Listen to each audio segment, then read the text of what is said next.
Serta puji syukur kita kepada Allah Subhanahu wa taala, yang mana puja dan puji tersebut tidak bisa kita hitung dengan bilangan maupun hitungan, karena Allah Subhanahu wa taala telah menganugerahkan kepada kita berupa nikmat Islam, iman, ihsan, sehingga pada malam hari ini kita masih diberikan kesempatan oleh Allah Subhanahu wa taala umur yang panjang, sehat walafiat, bisa duduk di dalam majlis ilmu. Mudah-mudahan duduknya kita di majlis ilmu ini adalah turunnya rahmat oleh Allah Subhanahu wa taala, adalah ungkapan syukur kita kepada Allah Subhanahu wa taala.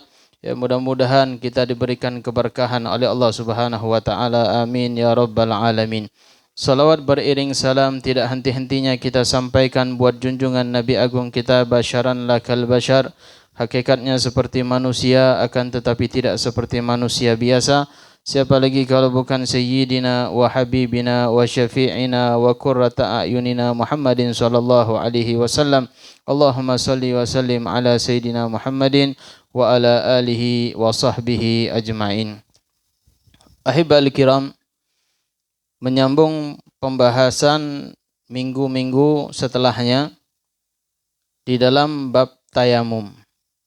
Kemarin kita sudah menjelaskan sebagian daripada pengertian tayamum dan begitu juga daripada syarat-syarat tayamum. Sekarang kita masuk di dalam pembahasan furudut tayamum, fardu-fardu atau rukun di dalam tayamum. Ini tayamum adalah khususiat. Khususiat buat siapa? Buat umatnya Nabi Muhammad sallallahu alaihi wasallam. Jadi zaman Nabi Allah Adam sampai Nabi Allah Isa, sampai diceritakan waktu ibunda Nabi Allah Isa alaihi salam, yang kisahnya ketika Nabi Allah Ibrahim bersama Siti Sarah itu, ketika ditinggalkan mencari air, keluar air. Berarti menunjukkan dari Nabi Allah Adam sampai Nabi Allah Ibrahim, setelah itu Nabi Allah Ismail, setelah itu Nabi Allah Isa, mereka bersucinya menggunakan air. Jadi di dalam umatnya Nabi Muhammad SAW diberikan dua macam untuk dia bersuci. Pertama air, kedua debu. Atau dalam bahasa Arabnya turab.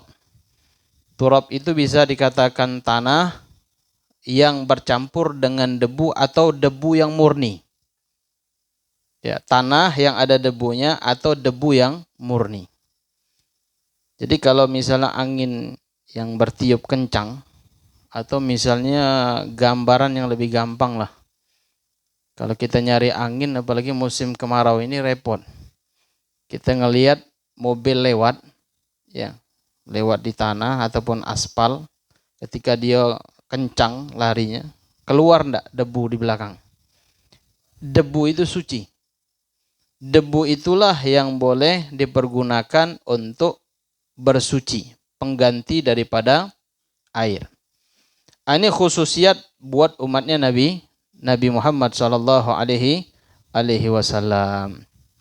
Maka diturunkan oleh Allah debu itu, ja'ala turabuha tahura. Allah menjadikan turab debunya suci. Alhamdulillah. Tidak ada air bisa kita gunakan debu. Maka kemarin ada pembahasan tentang ketika seseorang tidak bisa menggunakan air. Ada dia pembahasan tentang tayamum diperbolehkan kita menggunakannya kapan? Ketika dalam keadaan tidak ada air. Contoh dalam perjalanan. Kalau kita dalam perjalanan itu biasanya membutuhkan air untuk minum. Misalnya satu bis jalan, kebetulan bisnya mogok. Kalau jalannya lancar, insya Allah ketemu. Kalau mogoknya di jalan, wabil khusus jalannya ghobat, hutan berantara, ataupun misalnya stopnya di tol, mogoknya di tol, bisa nyari air, Mungkin kalau kita lihat ke bawah itu banyak air, tapi ngambilnya pakai apa? Kebetulan ndak bawa tali, ndak bawa timba, ember ndak bawa. Ndak mungkin kita terjun ke bawah. Kebetulan ngelihat jam, ini sudah jam hampir setengah 6 nih, jam 6 kurang 5 menit. Ini mau maghrib, sholat asar belum, jamak lagi. Jamak takhir, asar sama zuhur. 2 sholat, kalau dia tidak sholat lewat. Jadi ketika mogok, dalam keadaan musafir, dalam keadaan perjalanan, boleh dia tayamum. Di pinggir tol itu, pinggir itu banyak debu tuh. Ada tepuk-tepuk. Atau di dalam mobil juga, di depan itu banyak juga debu. Maka diberikan daripada umatnya Nabi Muhammad SAW keringanan. Kalau tidak ada air boleh pakai debu. Tapi alhamdulillah belum dengar dalam madhab yang 4 boleh kita bersuci dengan angin. Pernah dengar belum? Belum. Mungkin kalau pakai angin pakai gas ya. Buka gas, tayamum dia. Enggak. Ini untuk kita wasilah perantara bersuci, cuman pakai air dengan debu, tidak pakai udara. Ataupun pakai angin.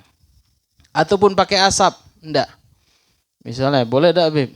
Ada darurat nih Bib, debu dak ada, air dak ada, yang ada asap rokok.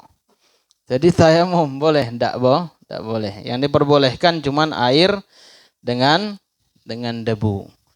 Kemarin sudah lewat syarat-syarat di dalam tayamumnya, di dalam debunya, an yakuna tahiran. Debunya harus suci. Dan debunya juga tidak boleh musta'mal, yang sudah digunakan untuk apa? Tayamum. Dan tidak apalagi yang najis, itu tidak boleh. Dan kita tahu kalau debu yang terkena najis atau tidak. Debu yang suci ataupun tidak. Itu insya Allah kita bakal tahu. Sama kayak air juga. Air yang terkena najis atau tidaknya kita tahu. Kejatuhan najasah atau tidaknya kita tahu. Dari mana? Dari belajar. Atau misal kalau orang yang tidak tahu, dia punya air 1 ember, bersih airnya. Suci. Tapi kejatuhan tai cicak. Cemplung tai cicak. Air kecil tak cicaknya, kata dia. Boleh tak kita wuduk pakai air tadi? Tidak boleh. Karena kenapa? Ketika kejatuhan najasah, in lam yataghayyar, tidak berubah airnya, tetap airnya mutanajis. Karena kenapa? Aqall min kulaten. Kurang dari 2 kula. Kalau aktsar min kulaten, dia lebih dari 2 kula, maka kejatuhan najasah dengan syarat airnya tidak berubah. Itu kalau dia belajar ilmu. Kalau dia tidak belajar ilmu fikih, samu bilah. Dikit ataupun banyak kejatuhan samu be. Pukul rata sama dia. Karena tidak faham. Ala kulli hal. Sama kayak nampung di ember di cucuran atap. Karena cucuran atap itu kan kadang ada kucing. Sudah itu ada peliharanya burung misalnya. Kadang dia nampung air, masuk tai kucing di dalam ember. Boleh dibuat wudu? Dia bilang, Beb, air itu kan nyucur. Hujannya kurang lebih hampir 4 jam. Ya, kalau seandainya wadah ember tadi besar, itu lebih dari 2 kula, kata dia. Tapi karena wadahnya kecil, keluar airnya. Apakah hitungannya sama seperti 2 kula atau tidak? Tidak, karena najisnya masih ada di dalam. Ala kulli hal. Yang penting intinya yang dibuat untuk bersuci itu diantaranya adalah air dan debu. Ini khususiat buat umatnya Nabi kita Muhammad sallallahu alaihi wasallam. Ya alhamdulillah. Bil khusus darurat ya. Ketika kita sakit bisa kita tayamum. Kadang kalau dokter bilang sudah diimpus, mau dibawa ke WC bisa. Tapi kalau kita mau tayamum ya kita wudhu dulu, cari anggota yang soheh, anggota yang sehat, itu kita wudhu seperti biasa. Setelah itu kalau ada impus atau perban atau misalnya isobah itu ada lilitan misalnya. lilitan perban atau lilitan yang lain lah, misalnya di anggota wudhu, maka pas di anggota tersebut kita ngambil yang sehatnya, disiram yang sehatnya. Setelah itu baru kita tayamum. Ini alhamdulillah. Jadi ala kulli hal, biarpun dalam keadaan sakit bagaimanapun tetap kita melakukan sholat. Kalau tidak bisa sholat berdiri, perintahnya duduk. Kalau tidak bisa duduk, perintahnya tidur miring ke arah kiblat. Kalau tidak juga terlentang. Kalau tidak terlentang juga, dia agak diangkat sedikit, kepalanya yang ngangguk-ngangguk. Kalau tidak telap juga kepalanya ngangguk, maka dia yujra arkanul bi ajfanihi, pakai kelopak mata. Tegak, naikin ke atas. Kalau dia rukuk, turunin dikit. Kalau tidak, naik lagi. Kalau dia sujud, turunin nian. Tapi jangan dipejam, turun kira-kira. Kalau dia tidak bisa juga pakai kelopak matanya, maka yujra arkanul qalb bi arkanus shalah bi qalbihi. Maka dia menjalankan rukun-rukun salat di dalam hatinya. Kalau tidak bisa juga dalam hati, berarti mati. Inna lillahi wa inna ilaihi rajiun.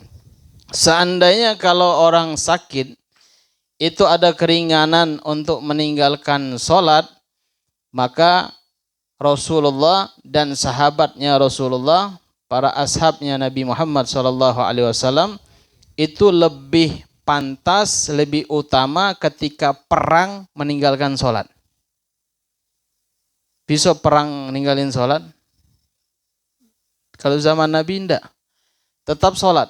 Ada tata caranya, nanti ada 2 shaf, ada bab khusus itu. 2 shaf yang menjaga, 2 shaf yang ngikutin imam. Kayak yang satunya ruku, setelah itu i'tidal, sujud, baru rakaat yang shaf yang belakang baru ngikutin. Sudah rakaat yang kedua, baru mereka ini mufarakah anil imam. Dia berpisah dari imam, sholatnya sendirian. Yang belakang tetap ngikutin imam. Jadi yang depannya ruku, sujud, di belakang masih jago. Itu kan pakai pedang ya. Semua pakai panah, semua pakai tombak.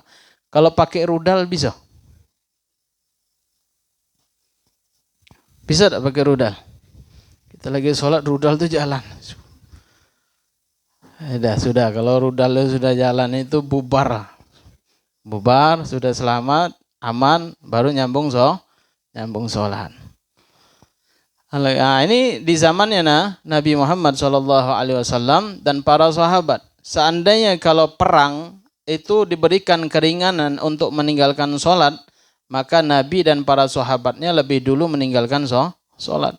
Tetapi Rasulullah dan para sahabat ketika dalam keadaan perang, gentingnya di dalam keadaan berperang, musuh di hadapan, dia tetap masih melakukan sholat. Jadi jangan kita sakit dikit, misal sakit kepala, sakit perut, menyut lutut misalnya. Ya, kadang kan datang darah tinggi atau asam urat, misal menyut kakinya. Sudahlah, udzur nih. Dak udzur dak. Ya, tetap masih diperintahkan sholat. Cuman kadang-kadang yang jagonya yang berlebihan. Yang jagonya berlebihan. Buah-buahan banyak. Ya. Buah, Pak. Karena orang sakit tidak nafsu makan.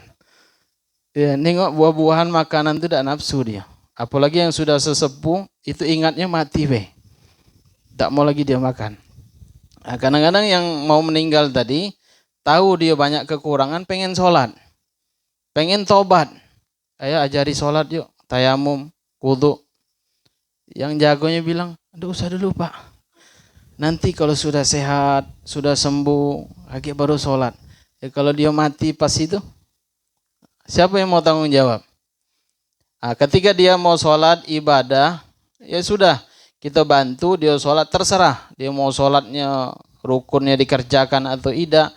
Yang penting inti bantu dia wudu atau tayamum, setelah itu adapin ke arah kiblat, terserah bagaimana cara dia sholat.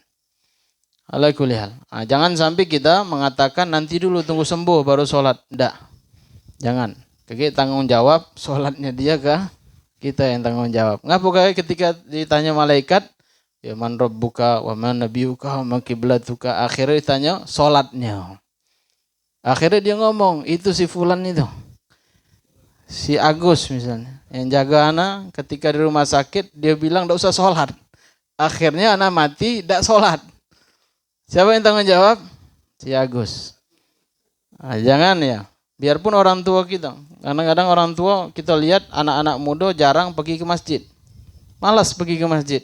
Yang tua-tua yang tidak nampak itu pergi ke masjid, jalan gelap-gelap, kadang masuk ke parit, kadang jatuh.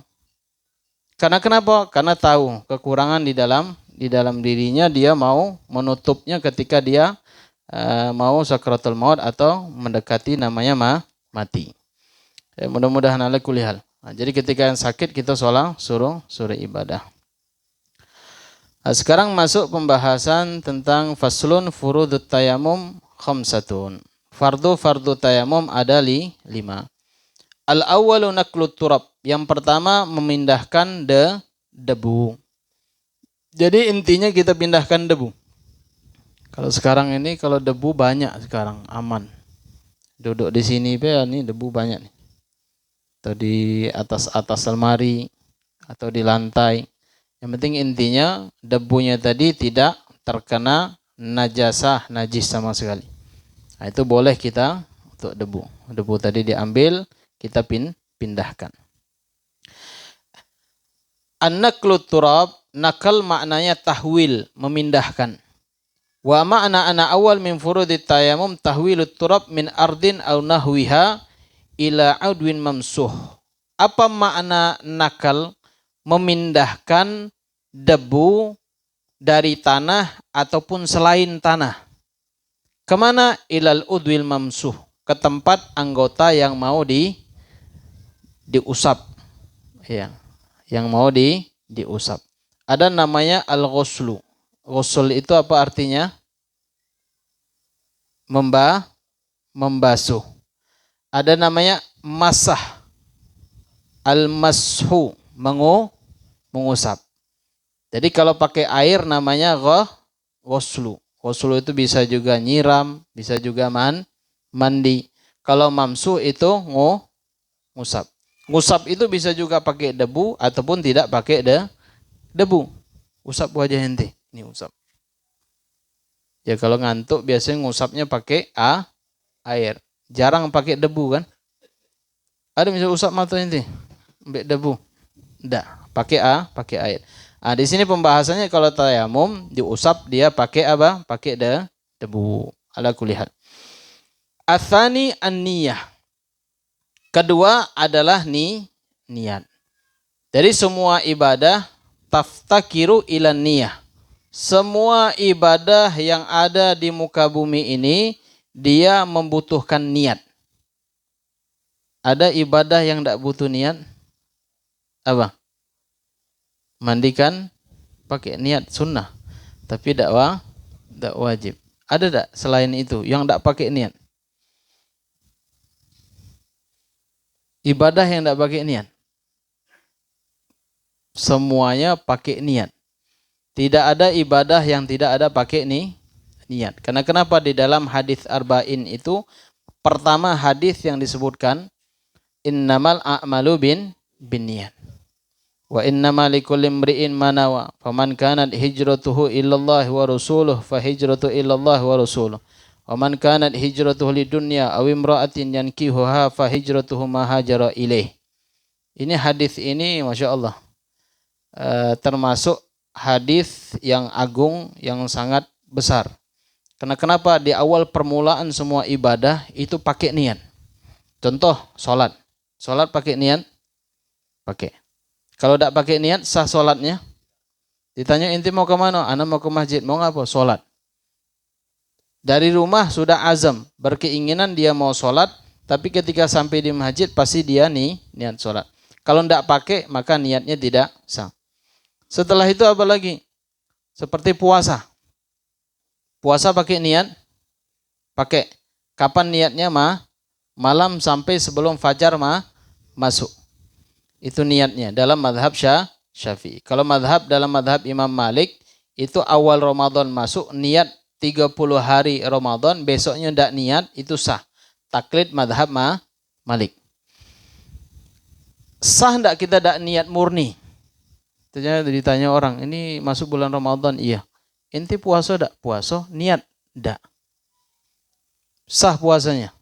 Tidak. Tapi alhamdulillah, biasanya setiap sholat tarawih itu kan, akhir sholat tarawih sudah doa itu kan, kita niat. Baca rame-rame. Nawaitu shawma ghadin an ada ifadi syahri Ramadan hadhihi sanati fardhan lillahi ta'ala. Ini untuk ngingatin baik. Yang mau ikut silakan, ndak ikut juga niat tetap di dalam hati. Ya, dilafatkan sunnah, diniatkan dalam hati wajib. Ya, masalah sunnah wajib jangan diributin. Mau dia melafatkan, mau tidak, itu urusan yang punya hati. Kalau dia punya hati, niatnya tetap dalam hati. Dilafatkan hukumnya hanya sunnah. Jangan diperdebatkan. Yang diperdebatkan itu adalah orang yang tidak sholat tarawih. Itu yang diceramain. Jangan masalah melafatkan sama niatkan itu dipermasalahkan. Tidak usah. Nah, yang dipermasalahkan itu orang sholat tarawih dia main gaple. Orang sholat tarawih dia main judi slot. Orang sholat tarawih dia main game. Orang sholat tarawih dia tidur. Cuman alasannya pada pula. Ngapain tidur? Karena sholat tarawihnya malam jam 1. Ya kalau ditarim masuk akal. Kalau ditarim sholat tarawihnya ada 4 waktu dia. Di Masjid Baftain. Setelah itu di Masjid Ba'lawi. Setelah itu bisa sholat juga di Masjid Syekh Abdurrahman As-Segaf. Setelah itu sholatnya di Masjid Jami Tarim. Itu ada 4 waktu. Tidak kosong dia sampai fajar, sampai subuh. Setelah itu habis subuh wiritan, sholat duha sampai selesai matahari terbit. Baru mereka pulang, buka toko, syughul, kerja. Nah, itu adatnya di Tarim. Kalau di Indonesia ketemu enggak jam 12 malam ada yang sholat tarawih? Enggak ya. Kalau di pondok pesantren mungkin bisa. Karena santrinya rame kan. Bisa diundurin karena belajar taklim, belajar ilmu, diakhirin akhir malam. Sekalian sholat witir sama sholat tahajud. Ala kulli hal boleh diakhirkan. Tapi tidak ada harus setelah sholat isya ada. Ngerjokannya langsung enggak. Jam 9 boleh, jam 10 boleh, jam 12 boleh, jam 1, jam 2 juga boleh. Ala kulli hal. Semua daripada niat. Di antaranya puasa harus menggunakan niat. Kalau tidak pakai niat maka puasanya tidak sah. Sama seperti haji. Haji pakai niat. Niat ihram. Pertama niat ihram. Ya, niat ihram harus pakai niat. Kalau tidak pakai niat, bayar dam dia. Yang ngeluarin kambing. Sah tidak hajinya? Nanti kalau dia dari awalnya sudah tidak niat, setelahnya bakal rusak semuanya. Nah, jadi intinya adalah niat di dalamnya. Kalau zakat pakai niat. Pakai. Sama kayak kita kadang menyerahkan zakat fitrah kan ke masjid. Ada yang di masjid, ada yang musola, ada di surau. Bawa zakat fitrah kita. Wah, assalamualaikum. Waalaikumsalam. Ini zakat saya, Wak. Oh iya, makasih. Saya terima ya. Yo, balik. Sah tak? Hah? Sah atau tidak? Mansur. Dia sudah niat nih, diwadahin. Ini zakat fitrah untuk saya, untuk bini saya, untuk anak saya, untuk ibu saya. Sudah di kantong-kantonginya. Malahan ditulis namanya. Diantarnya ke masjid. Wah, ini zakat saya, Wak. Diambillah orang musola masjid tadi. Sah atau tidak? Tidak sah. Kalau ketika kita ngantar ke musola, ke masjid, itu kan ada amil namanya. Ya. Dan di dalam fikih juga dipermasalahkan, ada masalah di dalamnya. Boleh itu ketika kita menyerahkan kapan? Ketika yang memang orang amil tersebut yang disusun oleh pemerintah. Apa namanya? Basnas. Memang yang disusun oleh pemerintah. Misal contoh dari Kemenak. Kemenak itu kayak nyuratin ke KUA. Misal. Dari KUA ini ada penyuluh-penyuluhnya. Setelah itu kayak penyuluhnya baru masukkanlah ke dalam masjid ataupun musola terdekat.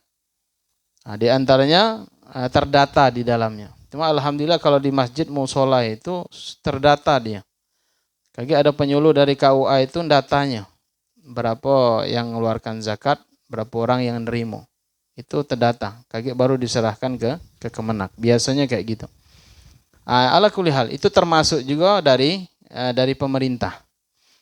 Kalau yang dibuat-buat dewe, panitia buat dewe. Akhirnya buat orang kampung kumpul misalnya.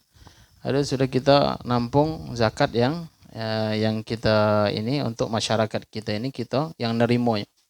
Buatlah amil sekian orang yang nimbang ini, yang masukkan ini dan yang lain lah yang ngantarnya ini dibagi-bagi. Ini terjadi kerincuan. Masalahnya apa? Kalau yang tidak dari pemerintah ini tidak sah. Tidak sah. Itu masalahnya ala kulli hal. Yang penting intinya ya dari pemerintah atau tidak, yang penting kita ngeluarin zakat. Intinya kalau dari masjid musola itu sudah terdata, sudah aman itu. Sudah aman dan zakat yang kita keluarkan itu sah. Yang jadi masalahnya tadi serah terima zakatnya. Sebabnya kenapa? Kita mewakilkan kepada amil tersebut. Kadang datang nih Wak, zakat saya. Oh ya, sudah siapa nama inti? Ini sudah. Sah atau tidak? Kalau jarod ada kebiasaannya, tahu nih. Amilnya tahu dan yang mengeluarkan zakatnya tahu.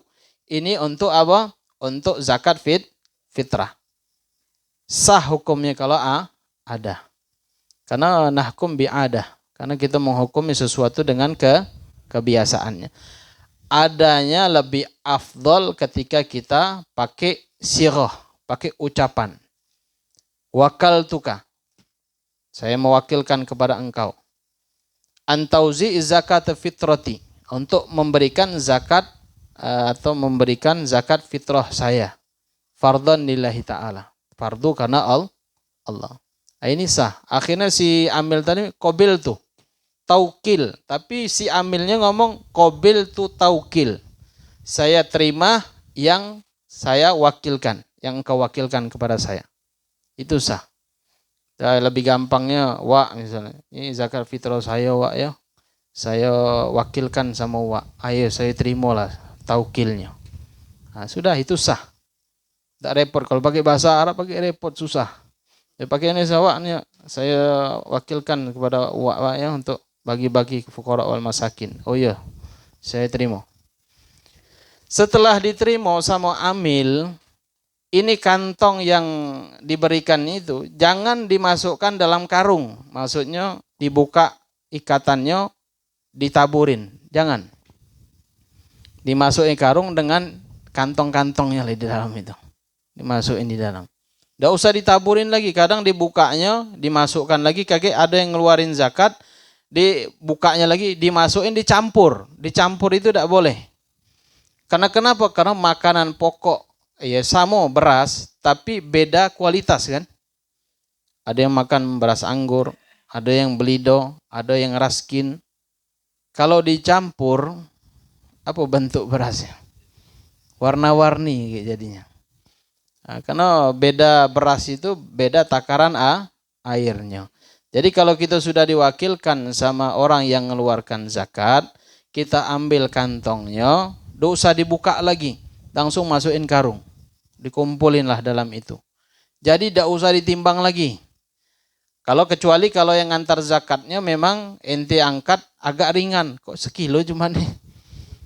Baru dijelasin. Ini zakat fitrah menurut Imam Syafi'i sekian kilo. Ya. Menurut Imam Malik boleh pakai duit, boleh pakai beras. Kiloannya sekian. Ya dihitung. Jangan kaget kiloannya apa dia ngikut beras, kiloannya madhab siapa? Kiloannya madhab Syafi'i, pakai duit, ya ngikuti madhab Malik. Dikit jadinya. Kita ngikuti sesuai madhab yang kita taklid. Kalau madhab Syafi'i pakai beras, ya sudah pakai makanan pokok, beras. Kalau madhab Syafi'i kan boleh kias. Kiasnya makanan pokok.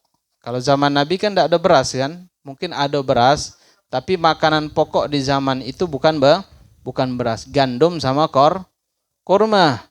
Maka Indonesia makanan pokoknya beras, maka dikeluarkanlah beras. Itu kias. Ala kulihan. Itu lebih ahwatnya kias tadi kita ikutin dalam madhab Syafi'i. Kalau duit makanan pokok tidak? Duit makanan pokok? Bukan. Tapi ada satu madhab Maliki itu memperbolehkan mengeluarkan pakai uang. Karena kenapa? Karena fuqara wal masakin itu butuh beli gas, butuh beli minyak, butuh beli air. Tidak mungkin kita kasih beras ke dia. Ujung-ujung fuqara jual beras lagi dia. Jangan. Boleh kita, tapi hitungannya tetap madhab yang sesuai yang kita taklid madhabnya. Itu semuanya membutuhkan niat. Tadi pembahasannya niat. Ala kulli hal. Sama seperti tayamum. Tayamum juga fardunya rukun yang kedua adalah niat. Apa niat tayamum? Nawaitu tayamuma listibahati fardhi sholat. Mau diulang. Nawaitu tayamuma listibahati fardhi sholat.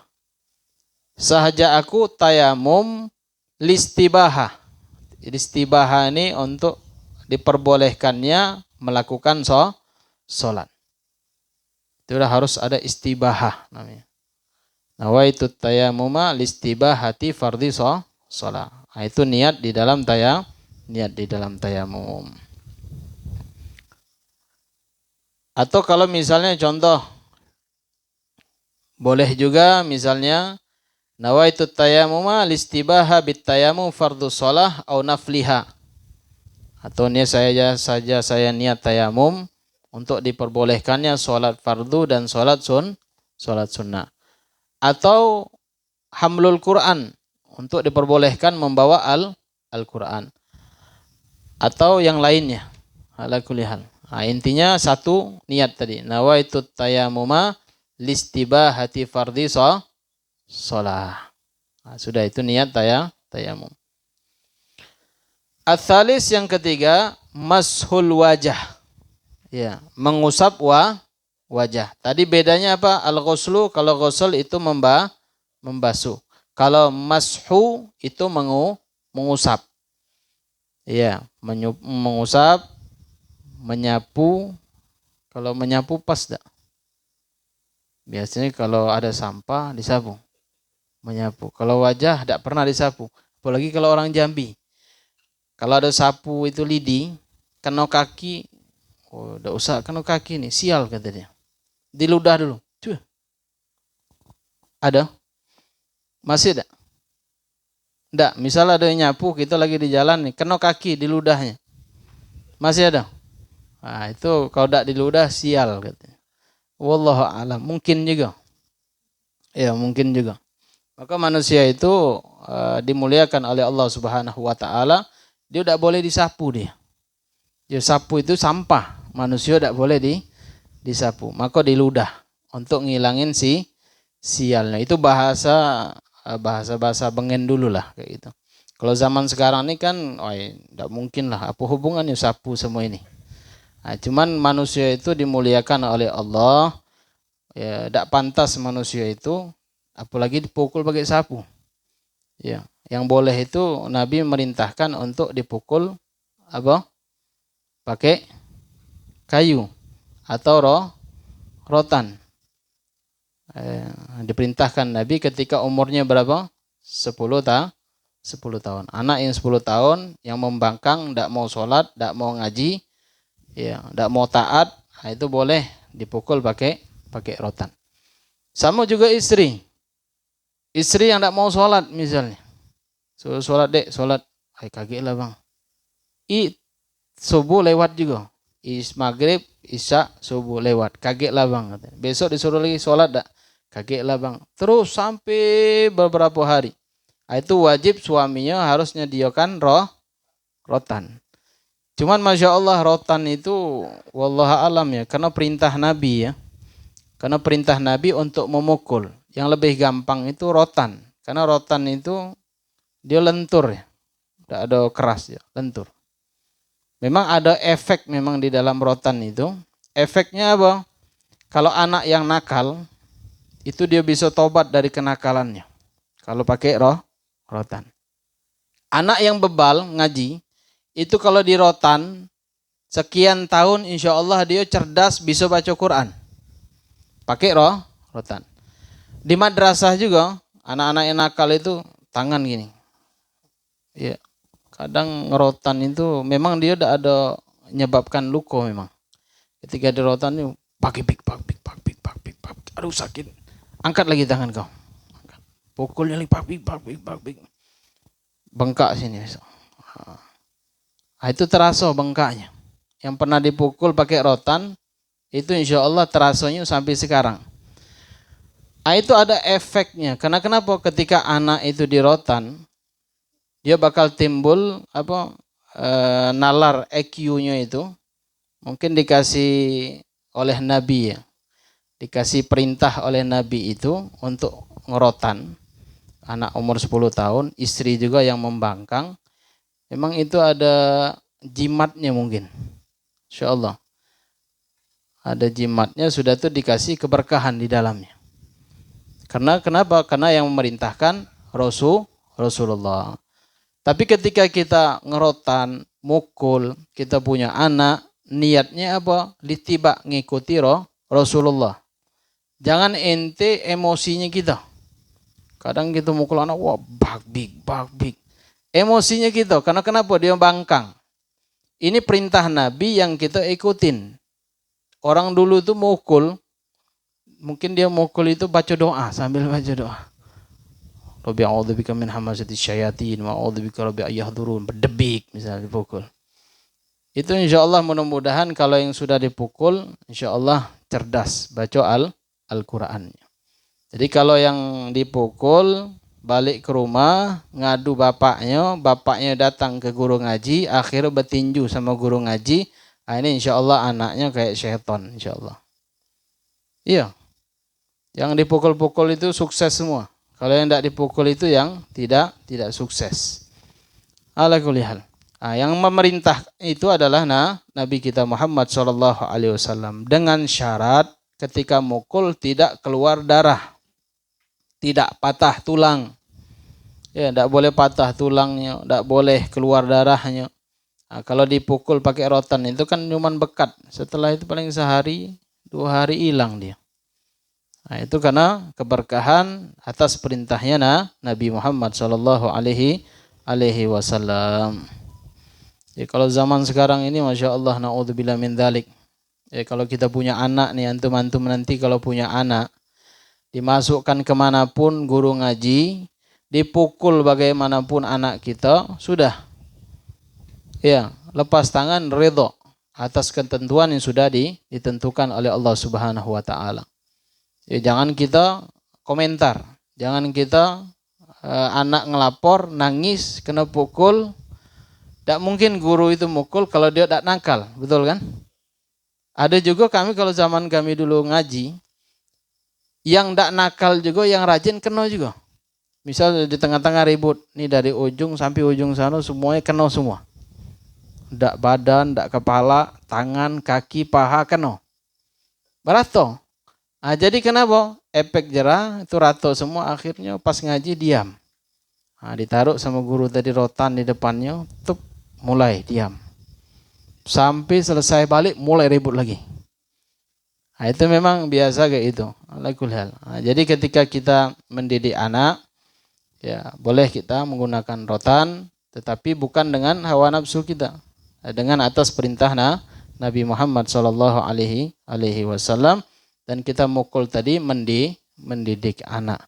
Siapa yang lebih alim, yang lebih hebat mendidik adalah Rasulullah sallallahu alaihi wasallam.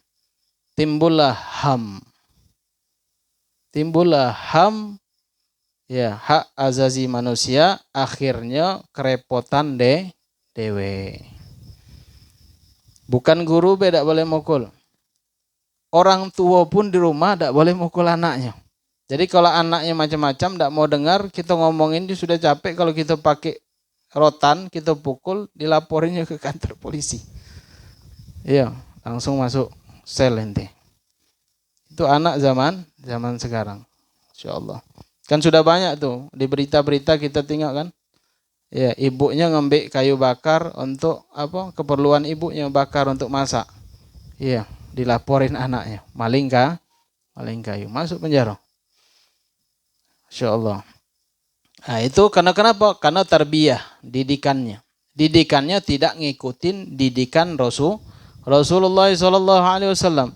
Yang diikuti didikan orang-orang Barat.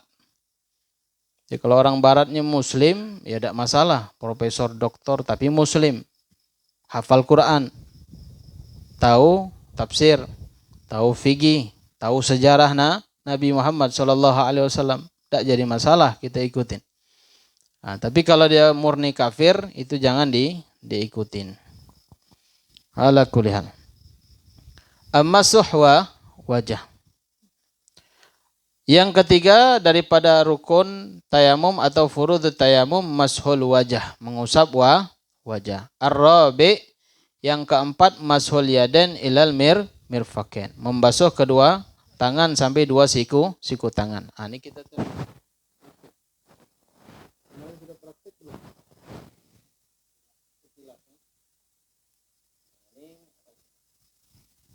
Sudah kita tadi ngambil yang pertama tadi naklus surat, memindahkan gimana misal di atas lemari atau di depan rumah, yang penting dia intinya suci.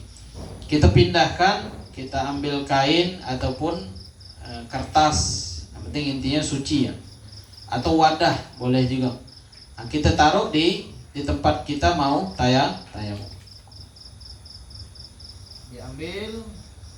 Nah, di sini misal kita taburin di sini boleh, atau dalam wadahnya boleh juga. Begini. Nah, ini lengket dia. Jadi biasanya kalau debu itu ada apa namanya?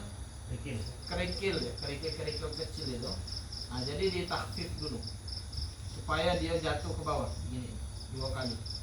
Kalau misalnya kira masih banyak di gini boleh juga. Nah, begini. Nah, sudah, baru kita niat tayamum.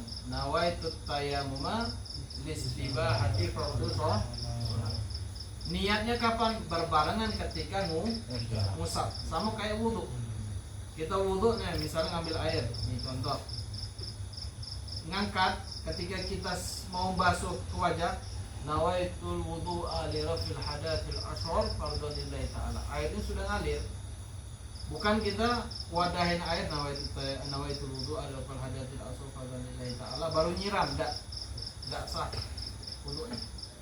Wudhunya tidak sah. Wudhu itu harus berbarengan dengan perbuatan. Kita ambil air, nawaitul wudhu'a li rafil hadathil ashar fardhu lillahi ta'ala. Airnya sudah ngalir.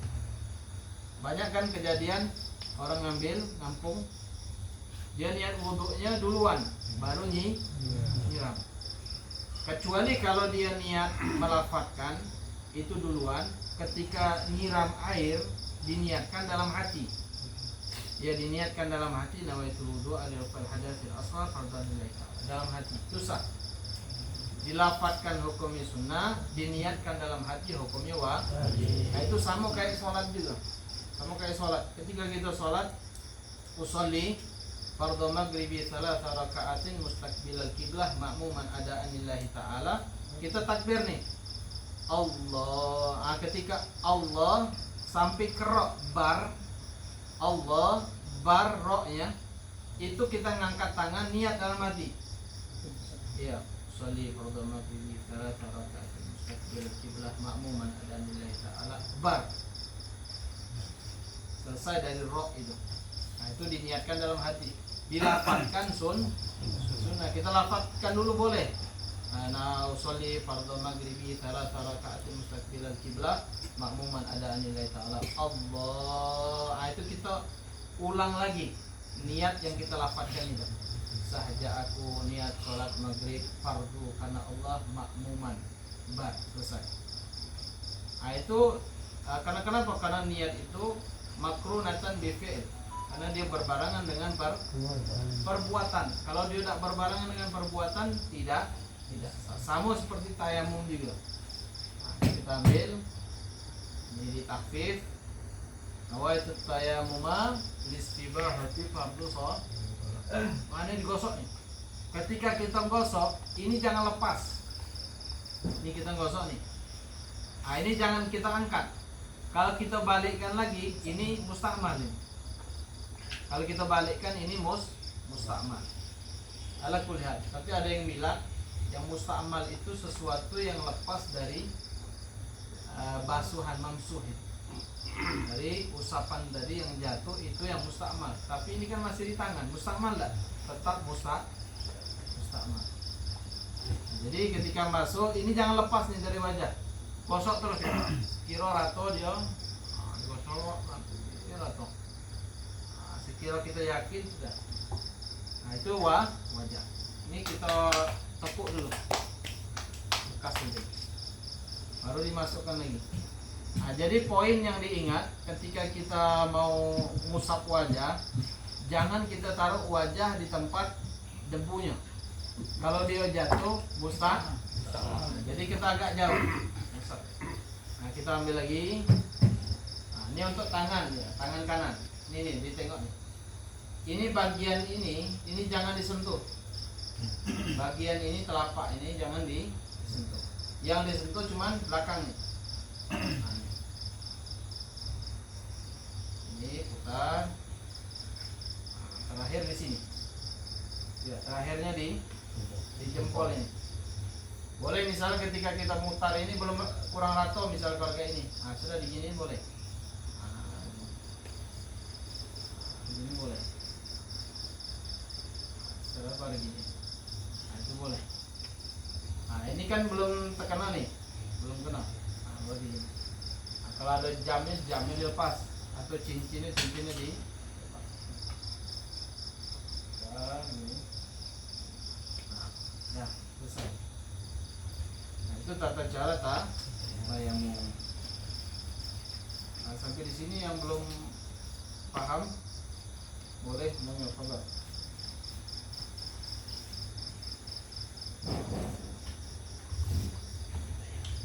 Paham tata caranya tadi? Nah, tapi intinya ketika kita mau mengusap wajah itu niatnya nawaitu tayammuma istibahati fardhi shalah atau sahaja aku niat tayamum untuk diperbolehkannya untuk sholat saja boleh, atau mashul Quran atau hamlul Quran membawa Al-Quran. Al-khamis yang kelima at-tartib baina mashatin. Yang kelima terakhir adalah tertib antara dua masa. Masuh wajah sama kedua tangan. Dia harus tertib. Ada yang bilang, Beb, boleh tak kiri dulu baru kanan? Tertib tak tuh? Boleh kiri dulu, boleh kanan. Boleh kanan, boleh kiri. Tapi sunnahnya kanan dulu baru kiri. Kalau seandainya ada kanan kiri, wajah ini kan ada pipi kanan, ada pipi kiri kan? Kayak mana Beb tayamum atau wudhu? Kanan dulu tak? Basuh. Sudah itu baru kiri. Tak, dia wajah ini syai'un wahid. Satu anggota dia. Tidak ada kanan, tidak ada kiri. Satu wajah. Kalau ditanya mana wajah? Ini wajah. Kenapa dikatakan wajah? At-taqa'ul muwajjah. Ketika kita berjumpa, itu saling bertatapan atau berhadapan. Maka dikatakan wajah. Wajah itu bahasa Indonesia. Tidak, bahasa Indonesia wajah juga. Oh, berarti pakai bahasa Arab. Jadi bahasa Indonesia aslinya apa? Muka.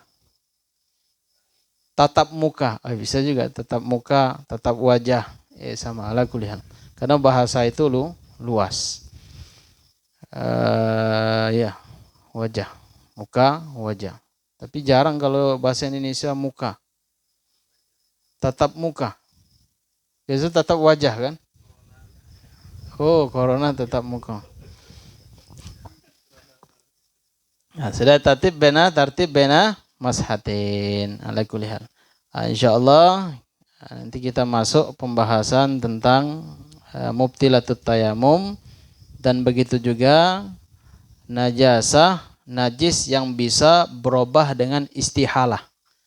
Ada najis yang dia bisa berubah dengan membutuhkan proses awalnya suci menjadi najis, setelah itu menjadi suci lagi. Kok bisa? Nanti insya Allah minggu depan bakal kita bahas insya Allah. Dan begitu juga insya Allah minggu depan pembahasan tentang bagaimana masail. Ada satu masalah ketika kita mandikan jenazah, kebetulan jenazahnya ini belum sunat. Cuma kalau orang muslim alhamdulillah sudah sunat semua. Kebetulan misalnya mu'alaf baru masuk Islam, mengucap 2 kalimat syahadat, ketemu besok, disuruh sunat, tidak mau, takut misalnya. Kalau orang-orang kafir ini biasa kalau dia masuk Islam, dia paling takut itu cuma sunat sebenarnya. Mengucap 2 kalimat syahadat dia paling pade. Bisa dia mengucap 2 kalimat syahadat, tapi yang paling ditakutinya sunat. Jadi kalau orang mau masuk Islam, jangan itu takutin sunat dulu. Ngucap 2 kalimat syahadat dulu, kaki baru dikasih arahan. Untuk ibadah itu supaya sempurna, sah dalam ibadah, inti harus sunat. Kalau sekarang kan sunat tidak repot. Ada yang pakai laser itu kan, laser putus ya. Iya, salah pengertian kadang. Masya Allah. Ya sunat itu cuma kulupnya biar dipotong, bukan semua yang dipotong.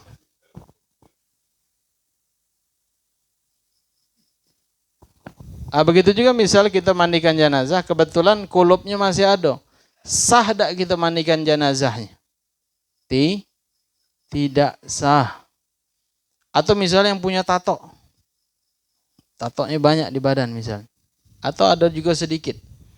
Kayak mana mandikan jenazahnya? Sah atau tidak? Airnya tidak masuk. Ditayamumin.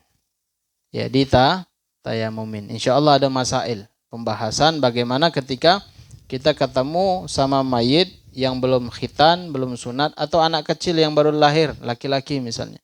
Kan dia belum khitan. Atau yang sudah dewasa yang belum khitan. Bagaimana cara memandikan jenazahnya? Apa harus pakai tayamum atau tidak? Ini ada khilaf ya, antara Imam Romli dan Imam Ibnu Hajar. Ada antara dua imam ini ada yang mengatakan sudah.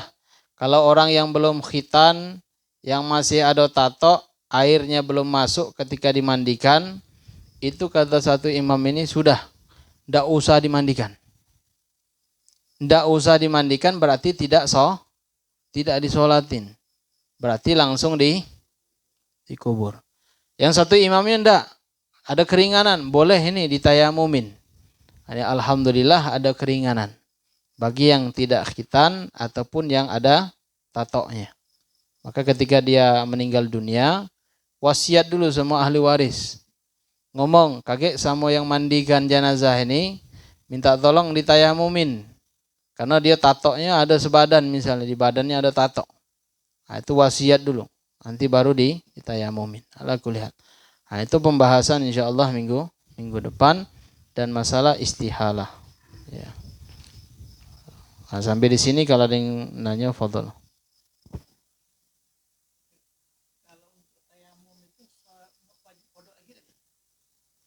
Tayamum untuk apa? Oh iya, kalau tayamumnya misalnya tayamumnya sholat fardu, itu dia harus satu sholat. Tidak boleh 2 sholat. Dia harus satu sholat fardu ya. Sholat 5 waktu, dia harus tayamumnya 5. Tidak boleh misal tayamum 1, 5 sholat misalnya, tidak boleh. anak kan belum batal. Nah, itu beda kalau dengan wudu. Kalau wudu fimasya, mau sholat berapa rakaat pun selagi dia tidak batal wudunya maka boleh. Contoh misalnya, lagi pengajian malam ini, tadi maghrib dia sudah wudu, sholat maghrib. Nunggu isya, sholat isya. Di wudunya wudu, sholat maghrib tadi. Pengajian tadi masih batal enggak? Enggak. Akhirnya begadang, belum batal sampai subuh. Boleh sholat subuh? Boleh. Akhirnya enggak tidur. Enggak tidur sampai zuhur, belum batal juga. Boleh? Boleh.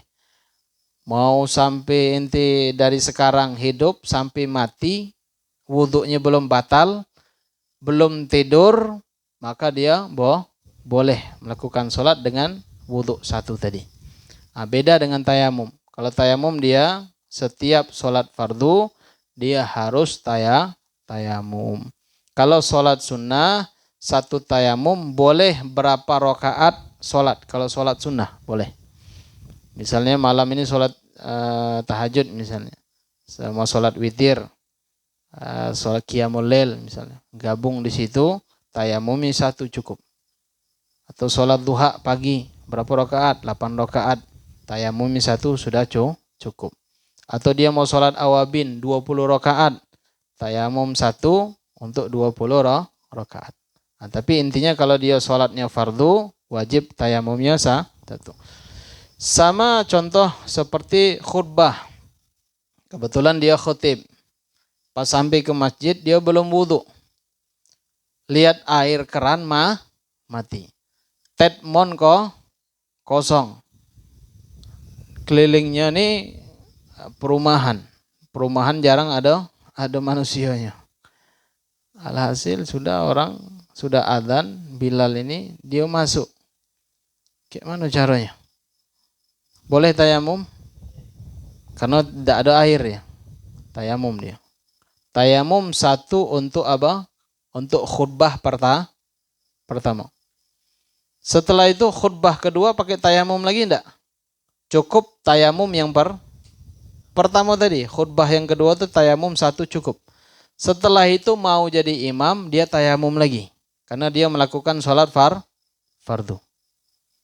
Nah, kenapa? Karena khutbah itu manzilahnya, kedudukannya seperti dua rakaat. Nah, maka dia tayamumnya beda. Untuk tayamum sholat juga, sholat Jumat juga berbeda. Kalau sholat jenazah hukumnya apa? Fardu kifayah. Ya fardu kifayah kan. Kalau misalnya orangnya rame, sunnah hukumnya. Ya, dia tayamum satu, misalnya jenazahnya rame misalnya. Yang meninggal tadi 100 orang. Tapi ahli waris minta sholatnya sikok-sikok. Sikok-sikok. Repot sikok-sikok. Sekaligus lah taruh di depan itu langsung sholat. Iya, Allah maghfir lahum. Langsung hum jadinya. Iya kan? Nah, pernah kejadian di musola di masjid. Ada kejadian. Jenazahnya ada 3 orang. Tapi ahli warisnya tidak mau. Sholatnya harus sikok-sikok kata dia. Takutnya kaget kenapa? Takutnya kaget kalau banyak yang nyampe cuma sikok. Yang duanya tidak sampai. Ala kulihal. Kalau misalnya jamak, ya kita pakai lafaz jamak. Doanya sampai tidak sampai. Kalau misalnya ada yang sholat jenazah, doa yang ngaminin rame sampai insyaallah. Jangankan jenazahnya, yang nyolatin dikasih Allah Subhanahu wa taala qirat. Apa qirat itu? Jabal, seperti pahalanya itu satu gunung. Ya kalau satu kita nyolatin, pahalanya itu gunung. Kalau kita mau tahu. Ya, belum lagi kayak kalau mandikannya kita nyolatin, belum ngantar ke jenazah. Berapa qirat, berapa gunung yang sudah kita dapat pahalanya yang diberikan oleh Allah Subhanahu wa taala. Jadi ketika kita datang ke rumah orang duka itu, ya kita duduk, iktibar, kalau ada Al-Quran kita baca Quran, kalau kita tahlil baca tahlil. Tapi kebanyakan biasanya yang baca tahlil ini yang masuk itu kadang-kadang yang ustadz, yang kiai, guru, yang lainnya di depan lah merokok dia. Cerita. entah pun tak diceritai. Ya, masuk duduk. Ya, ini mayit. Baca Quran atau baca yang lain lah, atau zikir. La ilaha illallah. Ala kulli hal. Maka tasyi'u janaiz itu ketika kita membawa jenazah itu memang awalnya di zaman Nabi tidak ada pakai subhanallah, alhamdulillah, wala ilaha illallah, wallahu akbar, itu tidak ada memang. Murni. Karena kenapa? Para sahabat itu ketika ada sahabat yang lain wafat, itu mereka khusyuk, nangis mereka. Nangis. Karena kenapa? Sakitnya sakaratul maut dan begitu juga azab di dalam kubur itu. Nangis mereka. Ini kalau zaman sekarang ini beda. Dia bawa jenazah, di bawah itu dia cerita. Kemana? Laku dah. Urusan tanah lah, urusan inilah, cerita ghibah inilah, dan yang lain lah, macam-macam.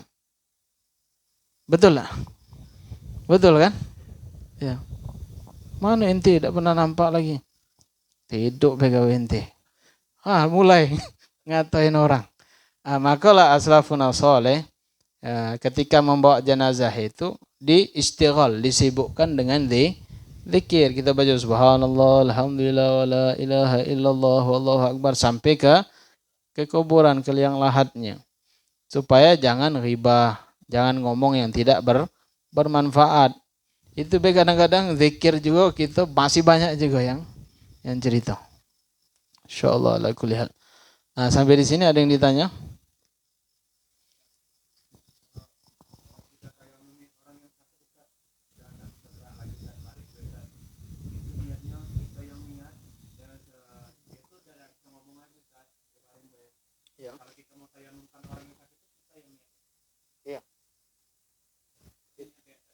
Kalau dia masih bisa niat, ya dia yang niat.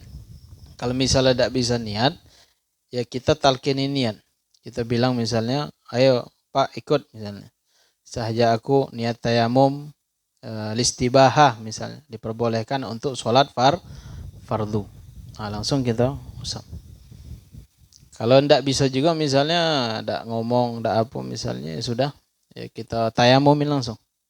Itu tayamuma lihadzar rujul misalnya. Pada ini laki-laki, listibaha fardu sholat. Diniatin. Itu bisa juga. Ala kulli hal.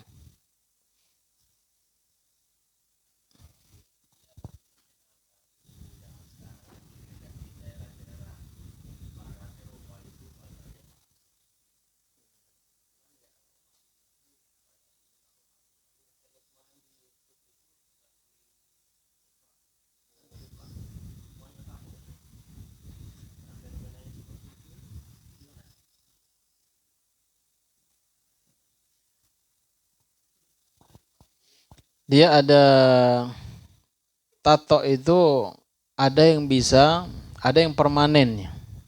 Permanen itu tidak bisa dihilangin kecuali dikulitin.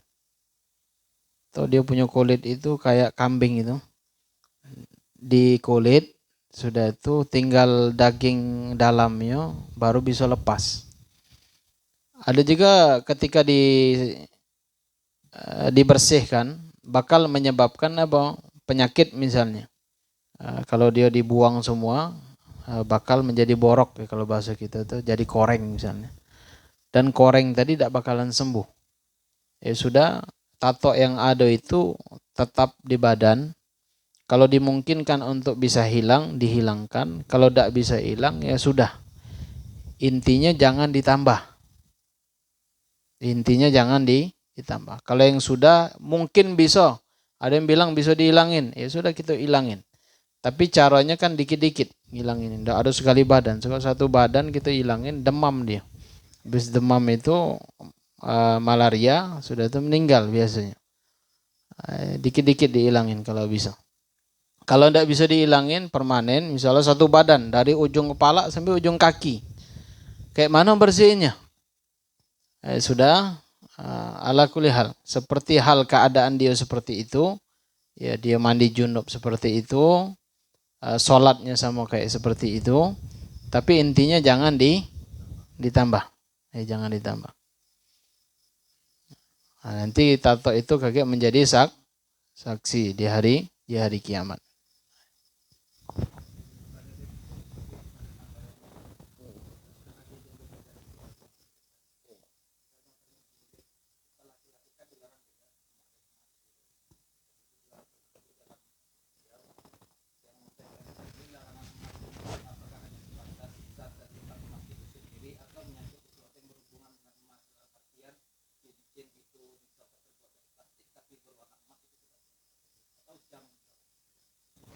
Enggak, itu emas, yang murni emas.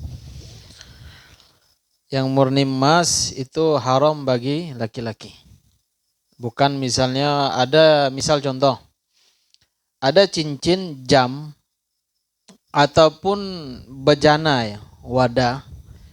Harganya itu lebih mahal dari emas. Malahan triliunan harganya dari emas. Apakah haram atau tidak? Tidak haram. Karena kenapa? Karena kebiasaan manusia kalau ngelihat emas itu, apalagi fuqara wal masakin, orang yang tidak mampu untuk makan, ketika ngelihat emas itu bisa dibedakan imitasi sama yang asli. Itu bisa dibedakan. Jadi kalau ada orang pakai emas asli, itu ketahuan dia. Mau orang yang tukang emas ataupun tidak tukang emas tahu. Oh, ini emas murni nih asli. Oh, kalau ini imitasi, nampak deh, ketahuan. Maka yang di dalam perintah Nabi SAW, tidak boleh kita laki-laki menggunakan emas. Karena kenapa? Begitu juga bejana. Cangkir emas, wadah emas, mangkuk emas, sendok emas, piring emas, garpu emas misalnya. Itu diharamkan karena kenapa? Karena di dalam hadis Nabi Muhammad SAW, yujarjir batnuhu. Iya. Nanti perutnya ini menggelegak. Iya. Fi batnihi, di dalam perutnya apa? Nar, api neraka. Tak boleh bagi laki-laki menggunakan emas apalagi bejana. Ini dilarang oleh Nabi SAW. Misal contoh ada jam misalnya, warnanya kuning, warna kuning tapi bukan emas, boleh tak? Boleh. Cincin kuning imitasi, atau kayak di duit itu, duit empeng kuning itu kan lagi tren, ada emasnya, padahal tidak ada emasnya itu. Ya cuman kuning kayak emas dibuat cincin, boleh.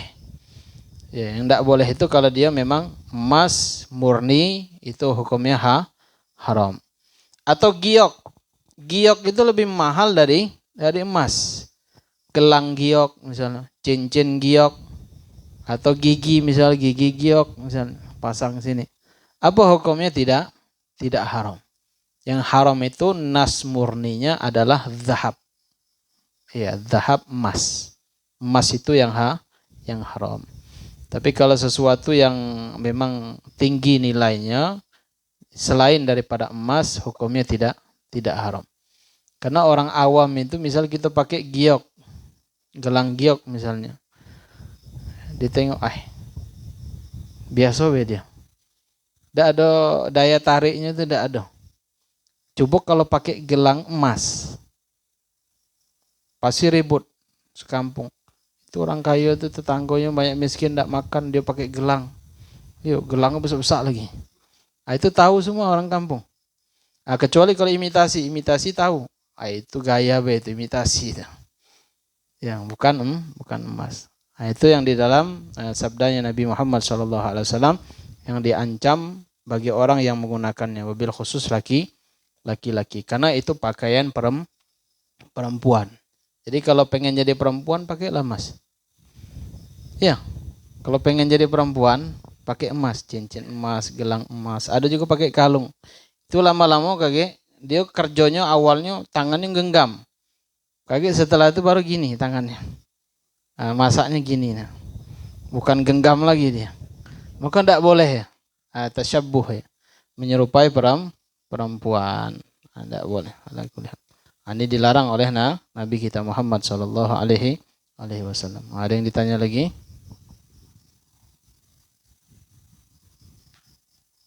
Di belakang?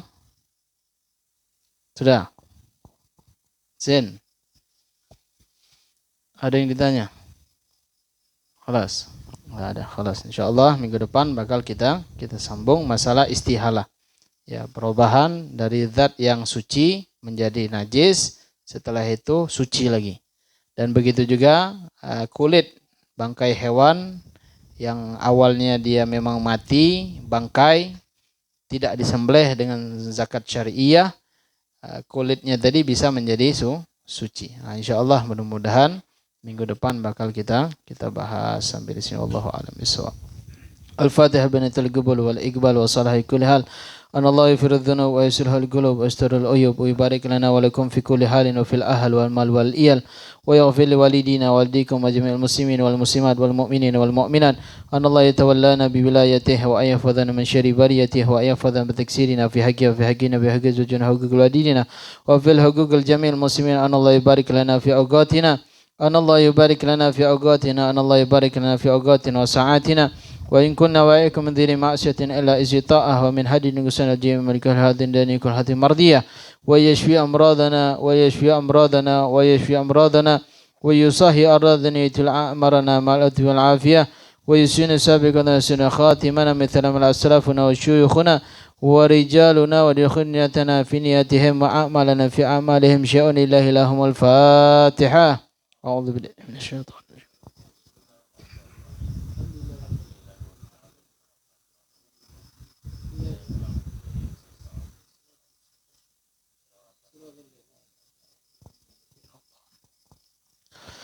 يا ربنا اعترفنا وأننا أشرب على لذا أشربنا فتوب علينا توبة تسيل كل هوبة واستر لنا الأورات وعامين رعات واغفر لوالدينا ربي ومولودنا والآل والإخوان وشائر الخلان وكل ذي محبة أو جيرة أو صحبة والمسلمين أجمع من ربي أسمع فضلا وجودا منا لا باكتساب منا بالمصطفى رسول نهضى بكل سل صلى وسلم ربي عليه عند الهبي وآله وصحبه عداد طاس صحبه والحمد لله في البدء والتناهي والحمد لله رب العالمين. وعليكم السلام ورحمة الله.